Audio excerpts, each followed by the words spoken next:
After 50, we could lose up to 8% of our muscle per decade if we are not strength training with intention. The good news is you don't need a gym to stop muscle loss. You can do it at home with a set of dumbbells and these 5 moves. Home workouts have had a bad reputation, and some of them deserve it.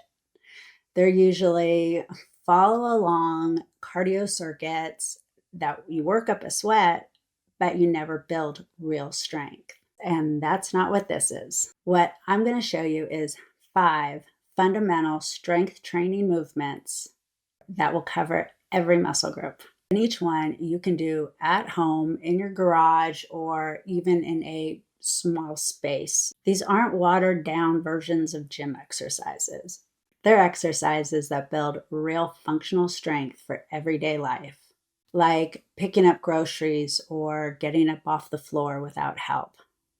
The exercises are going to include a squat, a hinge, a push, a pull, and a carry. And I'll show you exactly how to perform each one, because form is key for building strength, protecting your joints, and preventing injuries. Number 1 on the list is going to be a goblet squat, and you just need 1 dumbbell.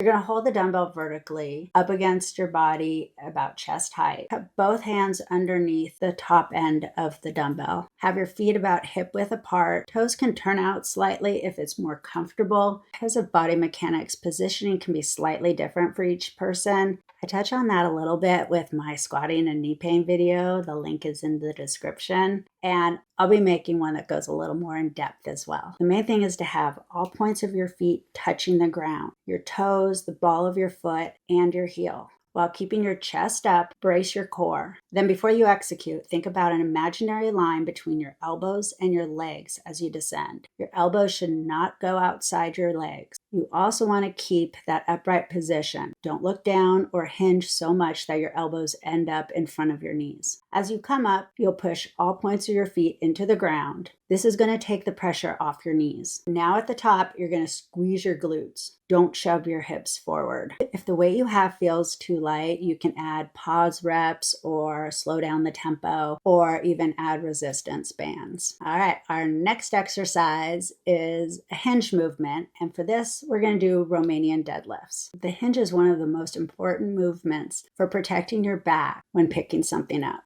I want you to stand tall. This means chest up, shoulders down, no shrugging, and hold the dumbbells against the front of your thighs. Have your knees soft, don't lock them in, and also don't bend them. Now hinge by pushing your hips back and trying to touch the wall behind you with your butt. The cue that seems to help my clients the most with this movement is when I tell them, think about having your hands full of groceries and you're trying to shut the car door with your butt. The dumbbells slide down your legs and your back stays flat. Don't worry about how far down the dumbbells go. The focus is on pushing back and feeling the stretch in your glutes and hamstrings. As soon as you feel that stretch, you've gone down far enough. That's the end range. Trying to get the dumbbells lower, because that's when your back starts rounding and all the weight shifts to your back rather than your glutes and hamstrings. You'll come up by bringing your hips forward into a standing position. Squeeze your glutes at the top. Don't push your hips forward when you stand. Number 3 is going to be a push exercise, which we're going to do the neutral grip shoulder press. We're doing the neutral grip shoulder press because that puts less stress on your joints. It seems there are more people over 50 with shoulder issues than not,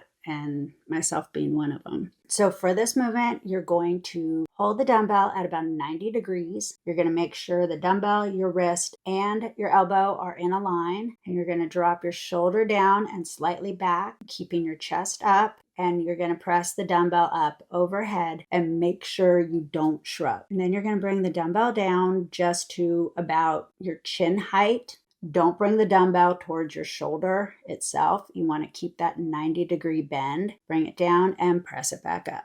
If you do feel pain during this movement, only go up as high as you can without pain. Stop before the pain starts. Number 4 is going to be a pull exercise, and we're going to do dumbbell bent over rows. For the setup of this exercise, you're going to hold each dumbbell in your hand, and then you're going to hinge at the hips, keeping your back flat and your chest up. You're going to look down, not up, so that your spine has that straight line. And then I want you to think about your hands just being hooks holding the weight. When you pull the weight, you're going to be pulling with your elbows and driving them up towards the ceiling. Your elbows shouldn't bend more than 90 degrees, and the weight will end up near your hips. If the dumbbell ends up near your chest or armpit, that means you're bending your elbow too much and your biceps doing a lot of the work rather than your back. Number 5, last one, and it is super important, but one of the most underrated strength training movements, the farmer carry.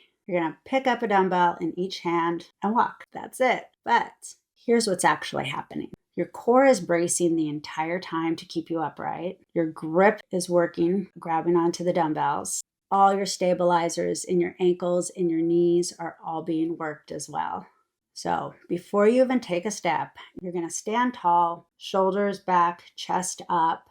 Just think good posture. Don't let the weights pull your arms down at the side. So have a slight bend in your elbows and get a nice good grip on the dumbbells and walk with purpose. Steady, controlled steps. If you only have a small space, walk in circles. If you have a larger space, do laps around.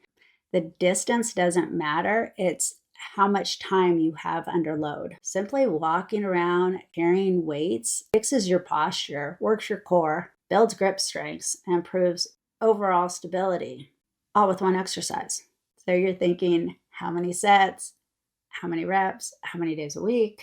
Well, here's a simple starting point. For all the exercises except for the farmer carry, you're going to do 3 to 4 sets of 12 to 15 reps with 30 to 60 second break in between. For the farmer carry, you're going to do 3 to 4 sets, but you're going to be walking for about 45 to 60 seconds. And the rest time in between will be anywhere from 30 to 60 seconds. But during the rest, I don't want you just sitting there doing nothing.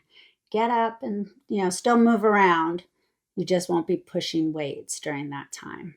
If you're new to lifting, start with 2 days a week. And if your body's already used to lifting weight, you can do 3 days a week. Your body adapts pretty quickly. So if you only have light dumbbells, there is going to be a time that they will be too light for you and you'll no longer be stimulating the muscle.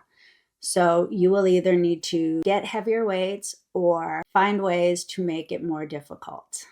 I'm making a video for that. So keep an eye out for my video where I'm going to show you how to make light dumbbells heavier. Now you have a full strength training home workout built with 5 fundamental movement patterns. No fancy equipment and no gym required.